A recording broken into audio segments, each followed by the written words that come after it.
Hello students, இன்றைக்கி இந்த வீடியோவில் class 12 first poem the castle இதில் இருக்க ஃபிகர்ஸ் ஆஃப் ஸ்பீச்சை தான் இந்த வீடியோவில் பார்க்க போகிறோம். பிஃபோர் இந்த சேனலை இன்னும் நீங்கள் சப்ஸ்கிரைப் பண்ணாமல் பார்த்துட்ருக்கீங்க அப்படின்னா ப்ளீஸ் சப்ஸ்கிரைப் திஸ் சேனல். உங்களுக்கு இந்த வீடியோ பிடிச்சிருந்தது அப்படின்னா please hit a like button, உங்களுடைய ஃப்ரெண்ட்ஸுக்கும் ஷேர் பண்ணுங்கள். Let's get started.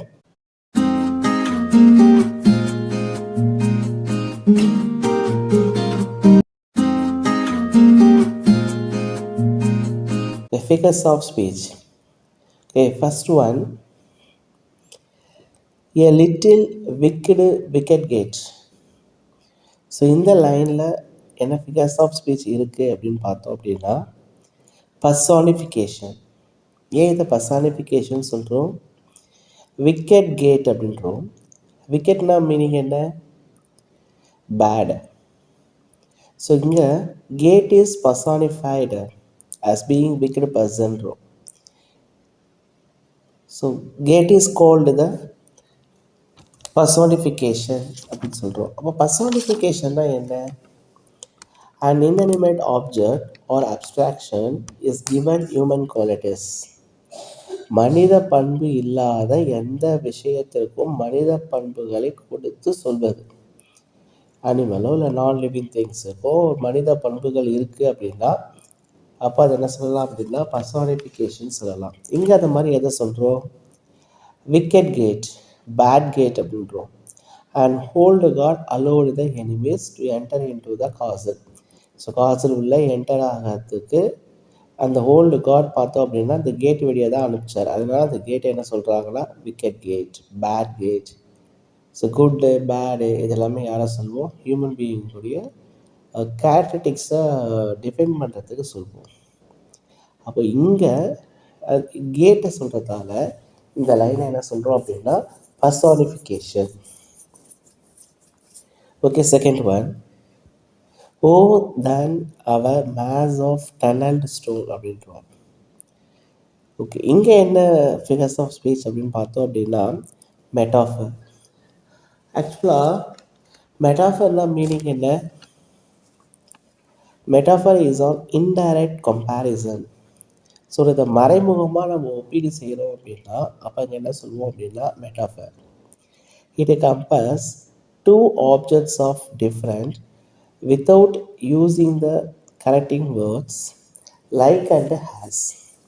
ஸோ இரண்டு மாறுபட்ட விஷயங்களை நம்ம ஒப்பீடு செய்யும்போது லைக்கு, ஹேஸு போன்ற வார்த்தைகள் துணை இல்லாமல் மறைமுகமாக ஒப்பீடு செய்கிறோம் அப்படின்னா அது என்ன சொல்லுவோம் அப்படின்னா மெட்டாஃபர். அப்போது இதெல்லாம் சொல்கிறோம் indirect comparison without using the words like and as. So இங்கேயும் அதே தான், லைக் ஹேஸ் இல்லாத ஒரு கம்பேரிசன் இருக்குது. அப்போ இங்கே என்ன comparison? Stone tunnel is compared to a maze. இங்கே இருக்க அந்த ஸ்டோன் டனல் எதோட கம்பேரிசன் பண்ணுறாங்க அப்படின்னா மேஸோட கம்பேரிசன் பண்ணுறாங்க. அதாவது கற்குகையை வலைப்பின்னல் போல் ஒரு கன்ஃபியூசிங்கான ஒரு பாத்வேவாக இருக்குது அப்படின்றாங்க. ஸோ இந்த கம்பேரிசன் இருக்கிறதால தான் இது என்ன சொல்கிறோம் அப்படின்னா இன்டைரக்ட் கம்பேரிசன். அதனால் இது metaphor. Okay, third one. Grew thin and treacherous as air. Okay, இதில் என்ன ஃபிகர்ஸ் ஆஃப் ஸ்பீச் இருக்குது அப்படின்னு பார்த்தோம் அப்படின்னா சிமிலி. அப்போ சிமிலினா என்ன அர்த்தம், என்ன மீனிங் அப்படின்னு பார்த்தோம் அப்படின்னா simile is a direct comparison. It compares two objects of different kinds using the connecting words like and as. Simile is a direct comparison. So நேரடியாக ஒப்பீடு செய்கிறோம், கம்பேரிசன் பண்ணுறோம் அப்படின்னா அப்போ அதை சிமிலியை யூஸ் பண்ணுவோம். It compares two objects of different kinds using the connecting words like and has. So the poetic linesல இரண்டு வேறுபட்ட விஷயங்களை லைக், ஹேஸ் போன்ற வார்த்தைகளை பயன்படுத்தி நம்ம ஒப்பீடு செய்கிறோம், கம்பேரிசன் பண்ணுறோம் அப்படின்னா அதை என்ன சொல்கிறோம் அப்படின்னா சிமிலி. ஸோ டைரக்ட் கம்பேரிசன் அப்படின்றத சொல்கிறோம். அப்போ இங்கே என்ன டைரக்ட் கம்பேரிசன் இந்த லைனில் அப்படின்னு பார்த்தோம் அப்படின்னா The tunnel stone is compared as treacherous hair.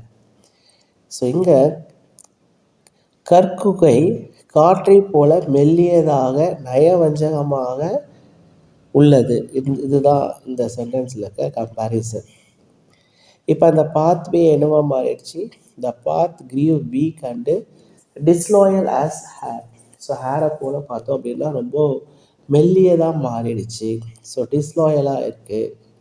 So இந்த டைரக்டான comparison using the word as. அதனால் இந்த லைனை என்ன சொல்கிறோம் அப்படின்னா simile. Okay, fourth one, how can this shameful tale be told? So இந்த லைனை என்ன சொல்கிறோம் ஃபிகர்ஸ் ஆஃப் ஸ்பீச்சில் அப்படின்னா rhetorical question.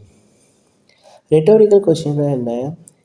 Without expecting an answer the poet asked this question. So எந்த விதமான எதிர்பார்ப்பும் இல்லாமல் போயட் ஒரு கொஷினை கேட்குறாரு அப்படின்னா அது என்ன சொல்லலாம் அப்படின்னா ரெட்டோரிக்கல் கொஷின். அப்போ இந்த கொஷினுக்கான ஆன்சர் எல்லாருக்குமே தெரிஞ்சிருக்கும். ஆனால் அதனால தான் அந்த ஆத்தர் வந்து அந்த கொஷினை கேட்குறாரு. எந்த விதமான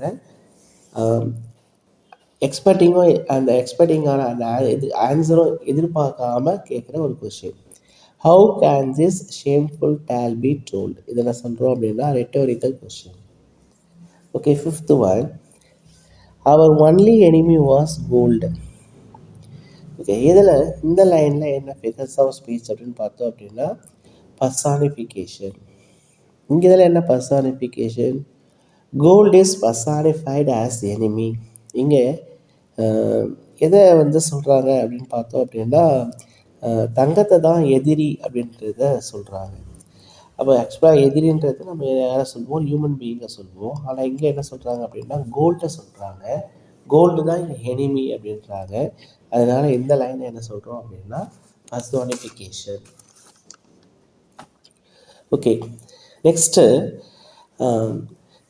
எலக்ட்ரிஷியன். இந்த லைனில் எது எலக்ட்ரிஷியன் அப்படின்னு கேட்குறாங்க. எலக்ட்ரிஷியன்னா என்ன? Repetition of the consonant sounds. So consonant sound ரிப்பீட்டடாக ஃபஸ்ட் வருது அப்படின்னா அது என்ன சொல்லுவோம் அப்படின்னா alliteration. With our arms and provender load on load. இதில் எது எலக்ட்ரிஷியன் அப்படின்னு பார்த்தோம் அப்படின்னா load and load. So L L. A little wicked wicket gate. இதில் பாருங்கள் எலக்ட்ரிஷியன் என்ன? Wicked wicket. So W. The விஸ்டர் warder let them through.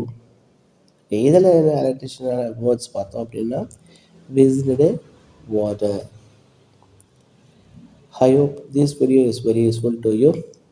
So if you like this video, hit a like button, share and subscribe this channel. We can meet you again.